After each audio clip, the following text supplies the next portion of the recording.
வணக்கம். இந்த லெக்சர் சீரிஸில் நாம் என்ன பார்த்துட்ருக்கோன்னா Tamil Nadu new syllabus class 12 physics unit 1 electrostatics.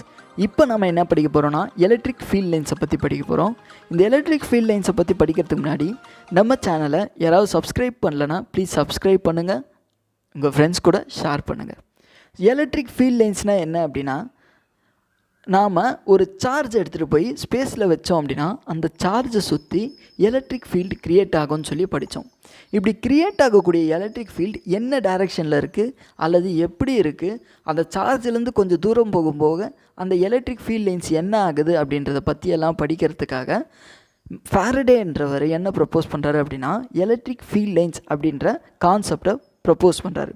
இவர் என்ன சொல்கிறாருன்னா, ஒரு பாசிட்டிவ் சார்ஜ் இருக்குதுன்னு வச்சுப்போங்க. ஸோ இப்போது ஒரு பாசிட்டிவ் சார்ஜ் இருக்குது. இந்த பாசிட்டிவ் சார்ஜிலேருந்து வரக்கூடிய எலக்ட்ரிக் ஃபீல்ட் லைன்ஸ் எப்படி இருக்கும் அப்படின்னா, இந்த பாசிட்டிவ் சார்ஜிலேருந்து வெளியே போகிற மாதிரி இருக்கும். Okay, so it will point outwards from the charge, இந்த மாதிரி இருக்கும். அதுவே ஒரு நெகட்டிவ் சார்ஜில் இருக்குது வச்சுக்கோங்க. இந்த நெகட்டிவ் சார்ஜிலேருந்து எலக்ட்ரிக் ஃபீல்ட் லைன்ஸ் எப்படி இருக்கும் அப்படின்னா, வெளியே இருந்து இந்த நெகட்டிவ் சார்ஜை நோக்கி வரா மாதிரி இருக்கும். So electric field will points towards the point charge. Okay, so இது ஒரு பாயிண்ட் சார்ஜுடைய நேச்சர். ஸோ பாசிட்டிவ் சார்ஜ் இருந்தது அப்படின்னா எலக்ட்ரிக் ஃபீல்டு வந்து will go outwards from the charge. Negative சார்ஜாக இருந்ததுன்னா electric field will come towards the charge. So இது வந்து ஒரு கன்வென்ஷன். இப்போது ரெண்டு சார்ஜஸ் இருக்குது ஒரு இடத்துல வச்சுப்போம், ஒரு பாசிட்டிவ் சார்ஜ் ஒரு நெகட்டிவ் சார்ஜ். ஸோ அப்படி இருந்தது அப்படின்னா இந்த எலக்ட்ரிக் ஃபீல்ட் லைன்ஸ் எப்படி இருக்கும்? It will originate at the positive charge and terminate at the negative charge. So இங்கே பார்த்தீங்க அப்படின்னா ஒரு பாசிட்டிவ் சார்ஜ் இருக்குது, ஒரு நெகட்டிவ் சார்ஜ் இருக்குது. இப்போது இங்கே எலக்ட்ரிக் ஃபீல்ட் லைன்ஸ் எங்கே ஆரம்பிக்குது? பாசிட்டிவ் சார்ஜில் ஆரம்பித்து நெகட்டிவ் சார்ஜில் முடியுது. இப்போது இங்கே பார்த்தீங்கன்னா உங்களுக்கு ஒரு நெகட்டிவ் சார்ஜ் கொடுத்துருக்காங்க. ஸோ இந்த நெகட்டிவ் சார்ஜில் எலக்ட்ரிக் ஃபீல்ட் லைன்ஸ் எப்படி இருக்குது? எங்கேருந்தோ இன்ஃபினிட்டியிலேருந்து இந்த பாயிண்ட்டை நோக்கி வரா மாதிரி எலக்ட்ரிக் ஃபீல்ட் லைன்ஸ் வந்து இருக்குது இந்த நெகட்டிவ் சார்ஜுக்கு. பட் ஆனால் இப்போது இந்த பாசிட்டிவ் சார்ஜில் பார்த்தீங்க அப்படின்னா எலக்ட்ரிக் ஃபீல்ட் லைன்ஸ் வந்து இந்த பாசிட்டிவ் சார்ஜில் ஆரம்பித்து இன்ஃபினைட் பாயிண்டில் போய் முடிகிற மாதிரி இருக்குது. அதுவே ரெண்டு point charge plus charge and then minus charge இருந்ததுன்னா it will originate at the positive charge and terminate at the negative charge. ஒரே ஒரு சார்ஜ் மட்டும் இருக்குது, அது பாசிட்டிவ் சார்ஜாக இருந்தது அப்படின்னா the electric field lines originate from the charge and terminate at the infinite position. அதுவே நெகட்டிவ் சார்ஜ் மட்டும் இருந்தது அப்படின்னா த சார்ஜ் லைன்ஸ் அதாவது electric field lines originate from the infinity and terminate at the negative charge. Okay, அடுத்தது பார்த்தீங்க அப்படின்னா electric field vector. So இந்த electric field வெக்டார்ன்றது எப்படி இருக்கும் அப்படின்னா, இங்கே பார்த்தீங்கன்னா எலக்ட்ரிக் ஃபீல்ட் லைன்ஸ் பாசிட்டிவ் சார்ஜ்லேருந்து நெகட்டிவ் சார்ஜுக்கு போகுது. இது ஒரு கர்வ் மாதிரியான ஒரு பேத்தில் போயிட்டுருக்கு. இப்போது இந்த கர்வில் நீங்கள் ஒரு டான்ஜென்டியல் வெக்டார் ட்ரா பண்ணிங்க அப்படின்னா, ஸோ எந்த பாயிண்டில் நீங்கள் வந்து எலக்ட்ரிக் ஃபீல்டு கண்டுபிடிக்கணும்னு ஆசைப்பட்றீங்களோ அல்லது எலக்ட்ரிக் ஃபீல்டு வெக்டாரை வரையணும்னு ஆசைப்பட்றீங்களோ அந்த பாயிண்டில் ஒரு டான்ஜென்டியல் லைன் ட்ரா பண்ணிங்க அப்படின்னா அந்த வெக்டார் எப்படி இருக்கும் அப்படின்னா எலக்ட்ரிக் ஃபீல்டு வெக்டாராக உங்களுக்கு கிடைக்கும். So electric field vector at a point, so பின்னு வச்சுக்கலாம், அந்த பாயிண்ட்டை P in a space is tangential to the electric field line at that point. So ஒரு எலக்ட்ரிக் ஃபீல்டு லைனுக்கு டான்ஜென்டியலாக ஒரு லைன் வரைஞ்சிங்க அப்படின்னா அந்த லைன் உங்களுக்கு என்ன கொடுக்கும்? Electric field vector at that பாயிண்ட்டை கொடுத்துரும்.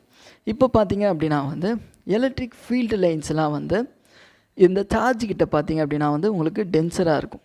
நீங்கள் சார்ஜ்லேருந்து அவே தூரமாக போக போக போக என்ன ஆகும் அப்படின்னா எலக்ட்ரிக் ஃபீல்ட் லைன்ஸுடைய ஸ்ட்ரென்த் வந்து உங்களுக்கு குறையும்.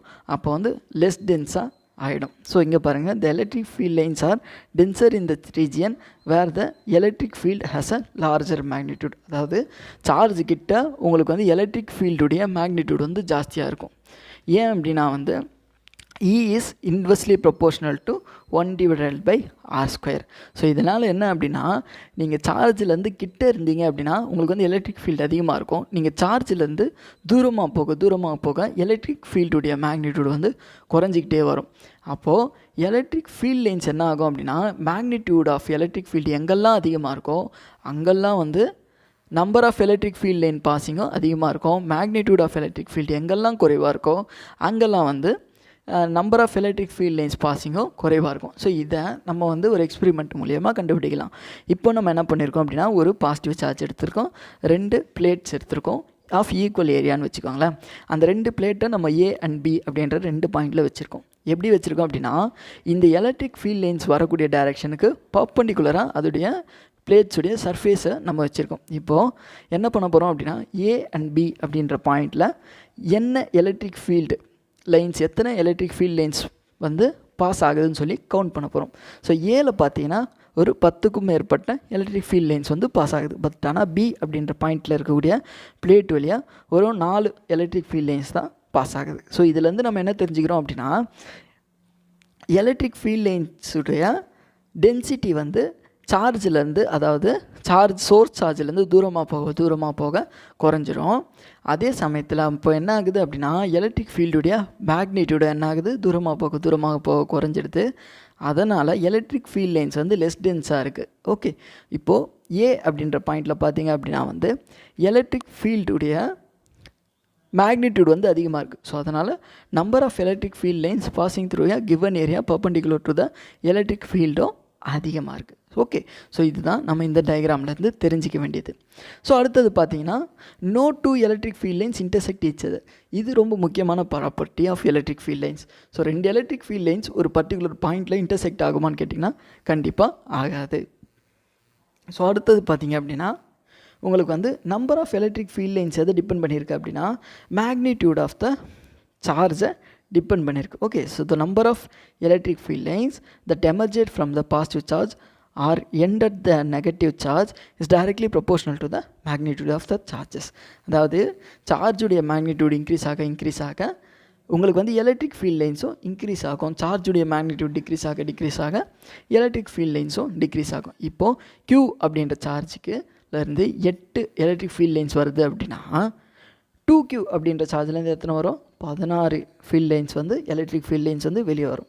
ஸோ இந்த டயக்ராமில் பாருங்கள் Q அப்படின்ற சார்ஜை விட -2Q அப்படின்ற சார்ஜர் வந்து கிரேட்டர் இன் மேக்னிடியூட், அதாவது அதோடைய வேல்யூ வந்து அதிகமாக இருக்குது. ஓகே, அப்போது Q அப்படின்ற சார்ஜ்லேருந்து எத்தனை எலக்ட்ரிக் ஃபீல்ட் லைன்ஸ் வந்திருக்கு, 8 எலக்ட்ரிக் ஃபீல்ட் லைன்ஸ் வந்திருக்கு.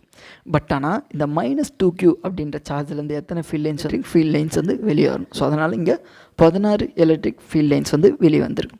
ஸோ இதுதான் எலக்ட்ரிக் ஃபீல்ட் லைன்ஸ்க்கு பின்னாடி இருக்கக்கூடிய எலக்ட்ரிக் ஃபீல்ட் லைன்ஸுடைய ப்ராப்பர்ட்டிஸ். அண்ட் தென் எதுக்காக எலக்ட்ரிக் ஃபீல்ட் லைன்ஸ் வந்து ப்ரப்போஸ் பண்ணாங்கன்னு சொல்லி இப்போ நம்ம பார்த்தோம். ஸோ நம்ம சேனல் இது வரைக்கும் யாராவது சப்ஸ்கிரைப் பண்ணலைன்னா ப்ளீஸ் சப்ஸ்கிரைப் பண்ணுங்கள், உங்கள் ஃப்ரெண்ட்ஸ் கூட ஷேர் பண்ணுங்கள்.